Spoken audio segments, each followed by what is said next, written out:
Hello guys, नमस्कार। आप सभी का स्वागत है अपने channel Shivnath CG Vyapam hub पर। मेरा नाम है विभोर कुमार श्रीवास्तव। आज हम देखने वाले हैं सीजीपीएससी और सीजी व्यापम में आए हुए प्रीवियस ईयर क्वेश्चन और टॉपिक है हमारा पंचायती राज व्यवस्था। ये पीवाईक्यू पार्ट 2 है इसका, ठीक है। तो देखो, पहला क्वेश्चन आया आपका सीजीपीएससी एसीएफ के एग्जाम में 2020 के कि ग्राम सभा की बैठक के संबंध में निम्न में से कौन सा सही नहीं है, मतलब इसमें से बताना है कि कौन सा गलत है।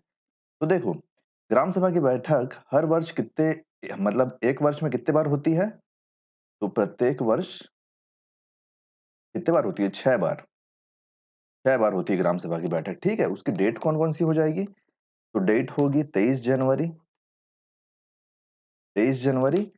फिर आ जाएगा आपका 14 अप्रैल, 14 अप्रैल। उसके बाद है 20 अगस्त, 20 अगस्त, 2 अक्टूबर, 2 अक्टूबर। ये 4 डेट एकदम कंफर्म है, ठीक है। फिर 2 डेट होती है जिसका निर्धारण किया जाता है, मतलब जो सुझाई गई होती है ना, सुझाई गई डेट, सुझाई गई डेट। तो सुझाई गई डेट में कितनी बार होती है? 2 बार। कब कब? जून और नवंबर में। जून और नवंबर में, इन 2 माह में, जून और नवंबर में जो डेट सुझाई जाती है ना आपको ग्राम पंचायत, ग्राम सभा और बाकी लोगों के द्वारा, उनमें होती है। और बाकी ये 4 डेट, 23 जनवरी, 14 अप्रैल, 20 अगस्त, 2 अक्टूबर, इनमें कराना आपको ग्राम सभा की बैठक कराना अनिवार्य है, ठीक है। क्या है?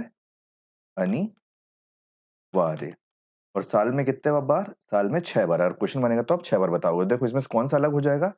20 जुलाई की जुलाई माह में आपका ग्राम सभा की बैठक नहीं होती है। चलिए नेक्स्ट क्वेश्चन देखते हैं। क्वेश्चन नंबर 2 आया सीजी व्यापम एग्जाम मंडी निरीक्षक में 2021, ठीक है। तो देखो, निम्न इनमें से कौन सी जिला पंचायत की स्थायी समिति नहीं है, पूछ रहा है, ठीक है। स्थायी समिति नहीं है हमसे पूछा है। तो चलिए देख लेते हैं। सामान्य प्रशासन समिति, ये इसका सही आंसर है। सामान्य प्रशासन समिति स्थायी समिति है, ठीक है।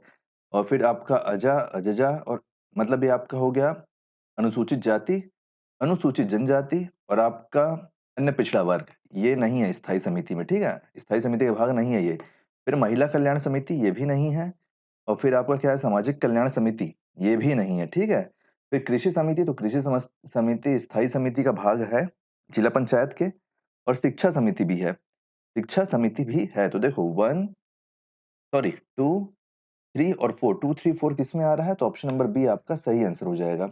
आप एक चीज याद रखना कि आपका जो सामान्य प्रशासन समिति है, जो मतलब आपको मान लो जैसे जिला पंचायत है, तो वहाँ पे जो जिले में कार्य हो रहा है उस पे तो, और जो कृषि है जो उसके अंतर्गत आती है जिले के अंतर्गत, और जो शिक्षा होती है उस पे दखल दे सकता है जिला पंचायत। लेकिन जो आपका अनुसूचित जाति, अनुसूचित जनजाति और अ, अन्य पिछड़ा वर्ग समिति है, इन सब के उत्थान के लिए आपका राज्य सरकार को आगे आना पड़ेगा ना, महिला कल्याण समिति और सामाजिक कल्याण के लिए। चलिए नेक्स्ट क्वेश्चन देखते हैं। नेक्स्ट क्वेश्चन है हमारा क्वेश्चन नंबर 3, मतलब वो अपर लेवल पे चले जाता है ना।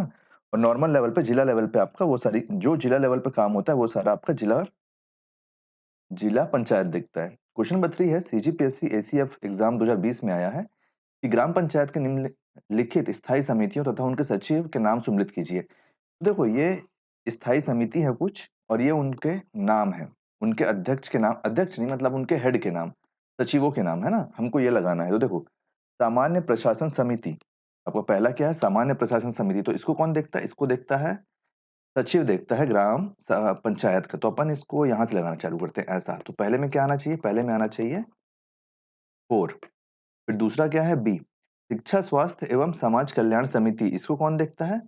तो इसको आपका देखता है ग्रामीण विकास विभाग के सहायक विस्तार अधिकारी, मतलब ये यहाँ पे ऑप्शन नंबर 3 में है ना। तो ये इसका सही आंसर हो जाएगा। फिर क्या है? कृषि पशुपालन एवं मत्स्य पालन समिति, इसका सही आंसर क्या होगा? तो ये कृषि से रिलेटेड है, तो कृषि विस्तार अधिकार और सहायक चिकित्सा अधिकारी। तो ये हो गया आपका 2। अब देखते हैं लास्ट, राजस्व तथा वन समिति। पहला पटवारी वन रक्षक, वन वन हो गया ना दोनों। तो देखो, 4, 3, 2, 1, 4, 3, 2, 1 किस में आ रहा है? Option number A. तो ऑप्शन नंबर ए आपका सही आंसर हो जाएगा। चलिए नेक्स्ट क्वेश्चन देखते हैं। क्वेश्चन नंबर 4, क्वेश्चन नंबर 4 आया आपका सीजीपीएससी एसीएफ एग्जाम 2020 में। निम्नलिखित में से किन राज्यों की ग्राम सभा में, ग्राम पंचायतों में, ग्राम पंचायतों में महिलाओं को 50% आरक्षण दिया गया है? महिलाओं को 50% आरक्षण दिया गया है, पूछ रहा है, ठीक है। तो देखो, आपका आंध्र प्रदेश, तो आंध्र प्रदेश में है, छत्तीसगढ़ में भी 50% आरक्षण है, और गुजरात में भी 50% आरक्षण है। अब ये बात अलग है कि आपको भी पता है कि अ, महिला अगर ग्राम पंच मतलब कई जगह, सब जगह नहीं बोल सकते, लेकिन मोस्टली जगह वही है, लेकिन उनके हस्बैंड अगर होते हैं, तो उनके हस्बैंड ही कार्य वहाँ पे सँभालते हैं, प्रतिनिधि बन के, है ना?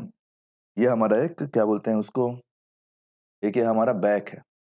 मतलब ये एक त्रुटि है जो नहीं होनी चाहिए। अगर आप महिला की जगह अगर उनके हस्बैंड या फिर कोई आदमी ही काम कर रहा है, तो फिर महिला को आरक्षण देने का वो मतलब ही क्या हुआ?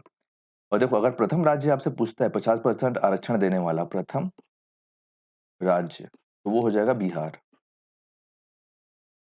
बिहार, ठीक है? चलिए नेक्स्ट क्वेश्चन देखते हैं। नेक्स्ट क्वेश्चन है क्वेश्चन नंबर 5। अरे 1 मिनट, 1, 2, 3 तीनों सही है। ऑप्शन नंबर सी आपका सही आंसर हो जाएगा। Next question, question number 5।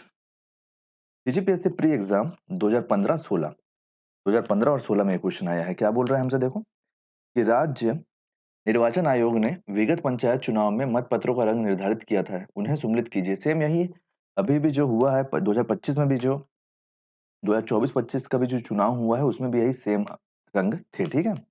मतपत्रों के। ये चुनाव उसमें नहीं होते, ये बैलेट पेपर में होते हैं ना, ईवीएम में नहीं होते। इसलिए ये क्वेश्चन बना है। तो चलो देख लेते हैं। देखो, नीला किसके लिए होता है? तो नीला होता है आपका सरपंच के लिए। तो यहाँ पे आप लिखो सबसे पहले 2। फिर गुलाबी, गुलाबी किसके लिए होता है? तो गुलाबी होता है आपका जिला पंचायत सदस्य के लिए। तो आप यहाँ क्या रखोगे? 4। फिर हो गया आपका सफेद, सफेद होता है पंच के लिए। तो यहाँ पे हो गया 1। और फिर बच क्या गया हमारे पास? पीला, पीला 3 जनपद पंचायत सदस्य के लिए होता है। तो 2, 4, 1, 3। ऑप्शन नंबर सी हमारा सही आंसर हो जाएगा। इसका स्क्रीनशॉट ले लो। ये क्वेश्चन इंपॉर्टेंट है और ये क्वेश्चन फिर से पूछ सकता है, क्योंकि अभी हाल ही में चुनाव गए हैं ना, तो हाल ही में चुनाव जाने के कारण ये क्वेश्चन इंपॉर्टेंट हो जाता है। इसका स्क्रीनशॉट ले लो आप लोग। ले लिए? चलिए नेक्स्ट क्वेश्चन देखते हैं, क्वेश्चन नंबर 6। क्वेश्चन नंबर 6 है आपका, कि जनपद पंचायत की बैठकों का आयोजनकर्ता कौन होता है? मतलब उसका आयोजनकर्ता कौन होता है? सीजीपीएससी एसीएफ 2020, मतलब कर्ता धर्ता कौन होता है, बताइए आप। तो इसका सही आंसर हो जाएगा आपका मुख्य कार्यपालन अधिकारी जनपद पंचायत।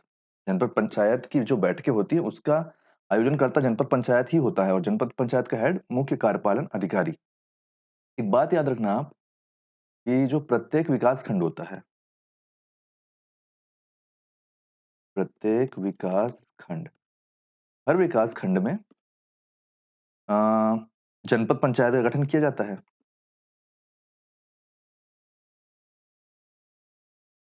जनपद पंचायत का गठन किया जाता है, और हर जनपद पंचायत में 10 से 15 निर्वाचन क्षेत्र होते हैं।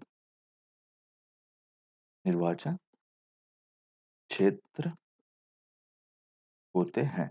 तो ठीक है, तो देखो विकास खंड के अंतर्गत जनपद पंचायत के अंदर चुनाव होता है, ठीक है? इस बात को आप याद रखना। चलिए नेक्स्ट क्वेश्चन देखते हैं, क्वेश्चन नंबर 7। क्वेश्चन नंबर 7 है कि सीजीपीएससी प्री एग्जाम 2016-17 का क्वेश्चन है ये। क्या बोल रहा है देखो, कि खंड और जिला पंचायतों की सीमा में परिवर्तन की अधिसूचना कौन जारी करता है? जैसे जब नए जिला बनते हैं, या फिर काट के अपन गाँव में अलग-अलग पंचायत बनाते हैं ना, तो उन जो सीमा का परिवर्तन होता है उसमें, उसकी अधिसूचना कौन जारी करेगा? खंड और जिला पंचायतों की सीमा में परिवर्तन की अधिसूचना कौन जारी करेगा? ये आपसे पूछ रहा है। तो बताइए इसका सही आंसर कौन हो जाएगा? इसका सही आंसर हो जाएगा कलेक्टर या फिर जिला निर्वाचन अधिकारी।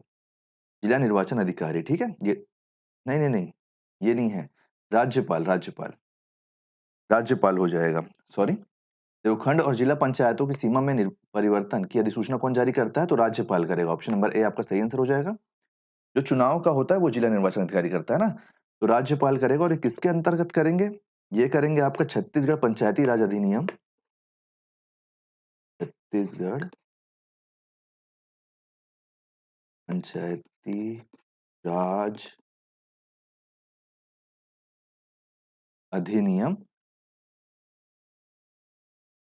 अधिनियम 1993 के अंतर्गत, 1993 के अंतर्गत, ठीक है? इस बात को भी आप याद रखना। नेक्स्ट देख लेते हैं। नेक्स्ट क्वेश्चन है हमारा क्वेश्चन नंबर 8। क्वेश्चन नंबर 8 है हमारा, सीजीपीएससी प्री एग्जाम 2016-17। क्या बोल रहा है देखो, यदि पंचायत और छावनी बोर्ड के मध्य विवाद हो, तो अंतिम निर्णय कौन लेगा? अगर आपका पंचायत है, ठीक है, और छावनी बोर्ड है, इन दोनों के बीच में विवाद हो जाता है और कोई हल नहीं निकलता है, तो अंतिम निर्णय कौन लेगा?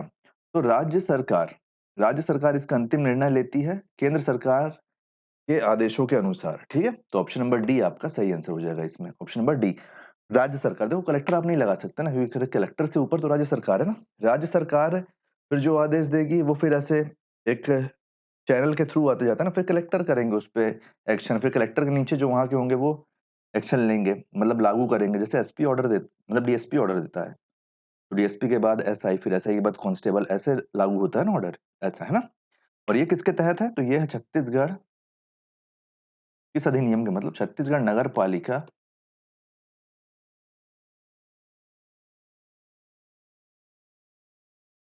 छत्तीसगढ़ नगर पालिका परिषद अधिनियम, परिषद अधिनियम सन 1961, 1961 के अंतर्गत, ठीक है? चलिए नेक्स्ट क्वेश्चन देख लेते हैं। नेक्स्ट क्वेश्चन हमारा क्या है? तो नेक्स्ट क्वेश्चन हमारा क्वेश्चन नंबर 9, ये है सीजीपीएससी एसीएफ एग्जाम 2020 में आया है कि जनपद पंचायत विभिन्न प्रकार की योजना एवं रिपोर्ट तैयार करने के लिए उत्तरदायी होता है, ठीक है? जनपद पंचायत अलग-अलग प्रकार की योजना और रिपोर्ट तैयार करता है। निम्नांकित में से कौन सा कार्य जनपद पंचायत संपादित नहीं करता है? देखो, कार्य नहीं करता है बोला, ठीक है? योजना और रिपोर्ट तैयार करता है जनपद पंचायत, लेकिन इनमें से कौन सा कार्य जनपद पंचायत के अधीन नहीं आता और नहीं करने का पावर होता है, आप बोल सकते हो? राज्य सरकार या जिला पंचायत द्वारा आर्थिक विकास तथा सामाजिक न्याय से संबंधित प्रदत्त योजनाओं से संबंधित वार्षिक योजना तैयार करना, ये आएगा क्योंकि योजना तैयार होगी फिर उसके बेनिफिट पता चलेंगे, है ना? और लोगों तक लागू होगा। दूसरा, जनपद पंचायत के क्षेत्राधिकार के अधीन आने वाले समस्त ग्राम पंचायतों से संबंधित समाकेतित वार्षिक योजना तैयार करना, ये भी सही है।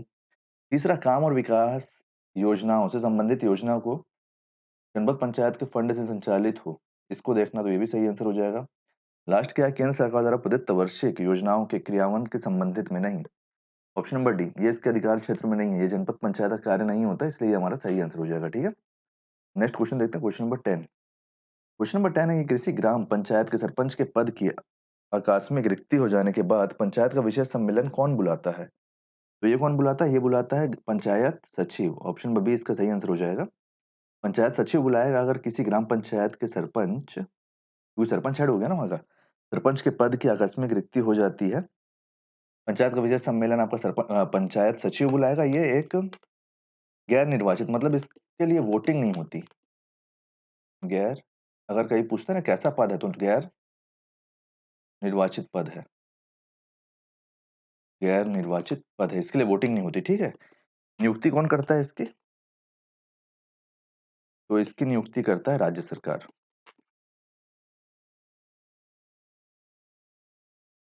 राज्य सरकार इसकी नियुक्ति करता है, ठीक है? तो उम्मीद करता हूँ वैसे सारे 10 क्वेश्चन आपको समझ में आ गए होंगे। कहीं पे भी कोई भी डाउट होगा तो आप कमेंट में पूछ लेना, कोई सजेशन होगा तो वो ज़रूर देना। पिछले वीडियो का प्लेलिस्ट का लिंक मैं आपको डिस्क्रिप्शन में दे दूँगा। आने वाले वीडियो के लिए चैनल बने रहिए। अगर ये वीडियो पसंद आया तो वीडियो को लाइक कीजिए, वीडियो को शेयर कीजिए। आने वाले वीडियो के लिए चैनल बने रहिए, चैनल को सब्सक्राइब कीजिए। Thank you.